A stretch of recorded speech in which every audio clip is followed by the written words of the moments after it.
370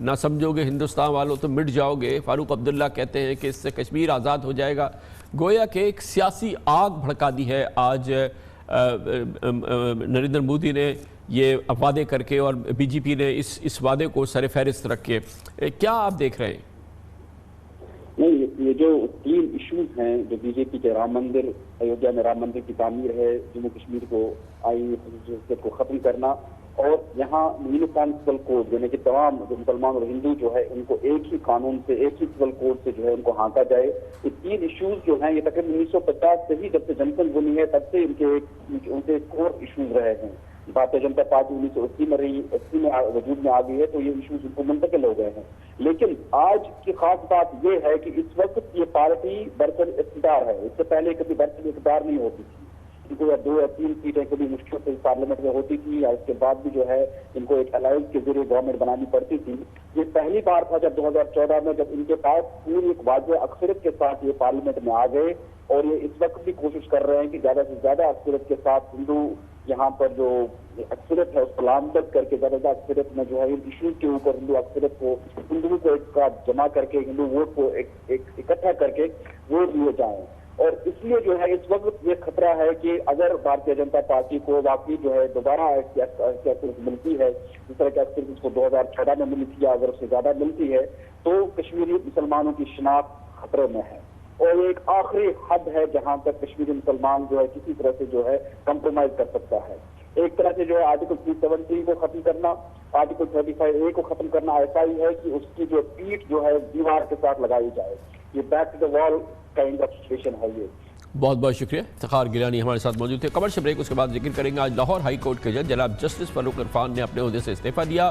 supreme judicial council میں ان کے خلاف پیناما پیپرز میں نام آنے پر کارروائی ہو رہی تھی. جج صاحب نے آج کہا کہ انہیں انصاف نہیں مل رہا تھا. اس کی بات کرتے ہیں چھوٹے سے وقت کے بعد. Welcome back. Lahore high court کے جج جناب جسٹس فاروق عرفان نے آج اپنا استعفیٰ صدر مملکت کو بھجوا دیا. جسٹس فاروق عرفان کا نام پیناما لیکس میں آف شور کمپنیز بنانے والوں کی فہرست میں شامل تھا, اور ان کے خلاف آف شور کمپنی کی ملکیت پر سپریم جوڈیشل کاؤنسل میں ریفرنس زیر سماعت ہے. پیناما لیکس سامنے آنے کے بعد جسٹس فاروق عرفان کی طرف سے وضاحت سامنے آئی تھی کہ جج بننے کے بعد انہوں نے اپنی آف شور کمپنی کی ڈائریکٹرشپ اور شیئرز اپنی بیٹی اور بھائی کو منتقل کر دیے تھے. جسٹس فاروق عرفان نے صدر مملکت کے نام آج اپنے استعفے میں لکھا, میرا سب سے بڑا قصور یہ ہے کہ میں کسی طاقتور شخص کا بیٹا ہوں, نہ داماد, نہ بھائی ہوں, اور نہ ہی بھتیجا, اور نہ ہی میرے پاس کوئی گاڈ فادر ہے.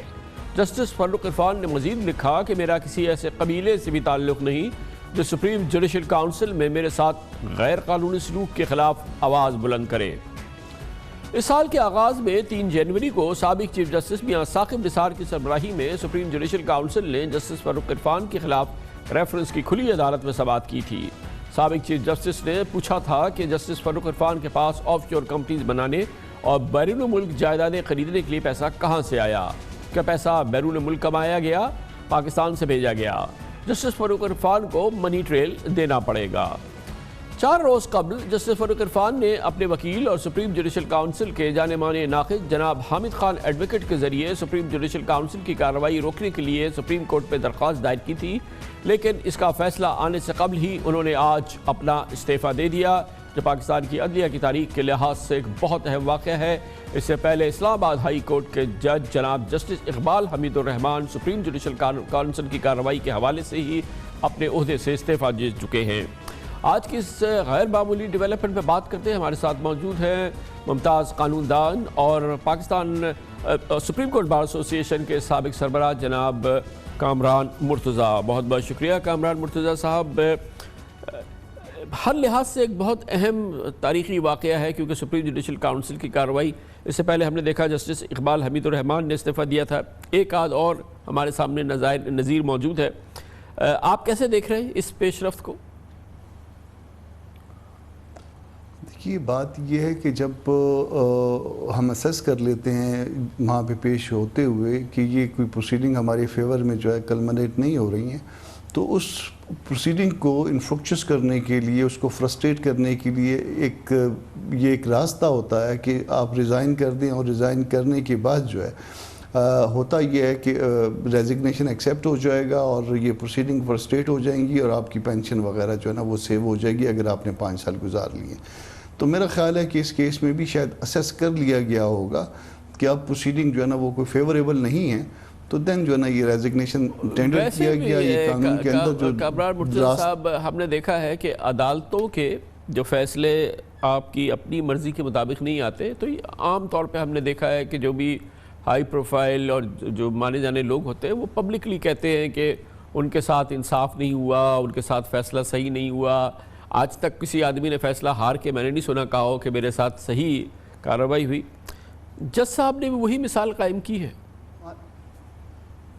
بالکل ایسا ہی ہے. ہمارے ہاں اصل میں انصاف کا مطلب یہ ہے کہ میرے حق میں فیصلہ, ہم پورے معاشرے کو لے لیجئے, اس بات کو پوری سوسائٹی پہ پھیلا لیجئے. جب وہ آپ پھیلائیں گے تو ہر شخص یہ کہے گا اگر تو میرے حق میں فیصلہ ہو جاتا ہے بھلے وہ غلط ہو, تو میں کہوں گا جی واہ کیا فیصلہ ہے, اور اس میں اس کی تو کوئی نظیر ماضی میں شاید نہیں ملتی ہے, اور جج صاحب کتنے انصاف والے ہیں. اور ظاہر ہے ایک پارٹی ایک فریق کے لیے تو فیصلہ جو اس کے خلاف ہونا ہوتا ہے, اور وہ جو ہے نا وہ اس کو کبھی بھی انصاف کے مطابق نہیں قرار دیتا. میرا خیال ہے اس معاملے میں سب سے بہتر یہ تھا کہ اگر وہ سمجھتے تھے کہ اس میں جو ہے نا ان کے موقف میں وزن ہے, تو پھر کنٹیسٹ کرنا چاہیے, بجائے اس بات کے کہ آپ یہ کہیں کہ جی اس میں جو نا ججوں نے یہ کر دیا, یا مجھے انصاف کی امید نہیں ہے, یا میرا کسی قبیلے سے تعلق نہیں ہے. ایسے جو زوراور ہو, سب کا یہ جو ہم سب کا جوڈیشری کا یا وکیلوں کا قبیلہ جو ہے وہ وکیل ہوتے ہیں, ہماری بار ایسوسیشنز ہوتی ہیں, بار کاؤنسلز ہوتی ہیں, اور جہاں پہ بھی انجسٹس ہوتا ہے, جہاں پہ بھی ایسی بات ہوتی ہے کہ جس کو ہم سمجھتے ہیں کہ غلط ہوا ہے, ہم وہاں پہ آواز اٹھاتے ہیں. اور آپ جانتے ہیں کہ ہم نے جوڈیشری کے اگینسٹ, ججز کے اگینسٹ بھی بات کی ہے, اس کو جس طرح سے اس کو ایجیٹیٹ کر سکے کیا ہے, حکومتوں کے خلاف کیا ہے. تو میرا خیال ہے کہ عرفان صاحب کو, یہ فاروق عرفان صاحب کو اس طرح سے بجائے استعفیٰ دینے کے کنٹیسٹ کرنا چاہیے تھا, اور یہ مثال قائم کرتے, یا پھر اگر ریزگنیشن دینا ہی تھا تو پھر بہت پہلے دے جاتے.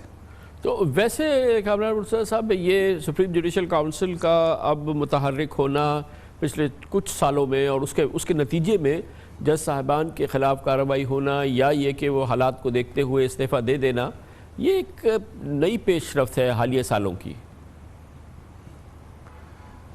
اب متحرک ہونا آپ اس کو کہہ سکتے ہیں کہ ایک نئی پیش رفت ہے, مگر ابھی بھی جو ہے نا اپ ٹو مارک نہیں ہے شاید. یہ ججز کے خلاف کمپلینٹس ہوتی ہیں, اعلیٰ عدلیہ کے ججز کے خلاف, چونکہ میکنزم اس طرح سے بنا ہے کہ آپ نے اپنے خلاف خود ہی معاملات کو سننا ہے, تو پھر اگر ان معاملات میں اگر وہ آپ سپیڈی جسٹس نہیں دے سکتے تو باقی معاملات میں بھی جو ہے نا سوالات یقیناً اٹھ کھڑے ہوتے ہیں.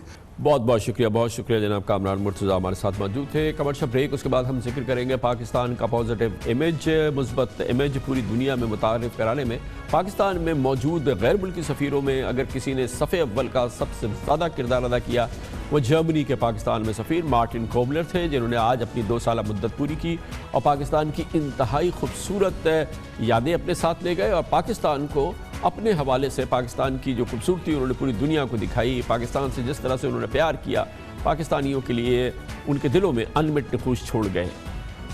جناب مارٹن کوبلر ہمارے ساتھ ہوں گے ایک چھوٹے سے وقفے کے بعد.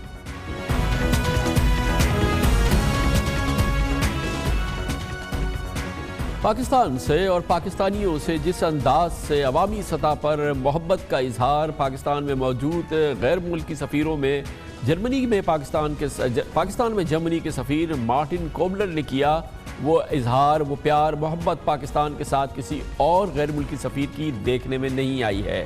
پاکستان میں جرمنی کے سفیر مارٹن کوبلر آج اپنی 2 سال کی مدت پوری کرنے کے بعد, اپنے عہدے سے سبکدوش ہونے کے بعد بون واپس روانہ ہو گئے, اور اپنے ساتھ پاکستانیوں کے ساتھ گزارے یادگار لمحات اور اپنی حسین یادیں پاکستانیوں کے لیے چھوڑ گئے. جرمن سفیر کی جانب سے پاکستانیوں کے دل جیتنے کی ایک اہم وجہ یہ بھی ہے کہ انہوں نے پاکستان سے اپنائیت کا رشتہ قائم کیا اور دنیا کو یہ مثبت پیغام دیا کہ پاکستان انتہائی خوبصورت اور غیر ملکیوں کے لیے محفوظ ترین ملکوں میں سے ایک ہے.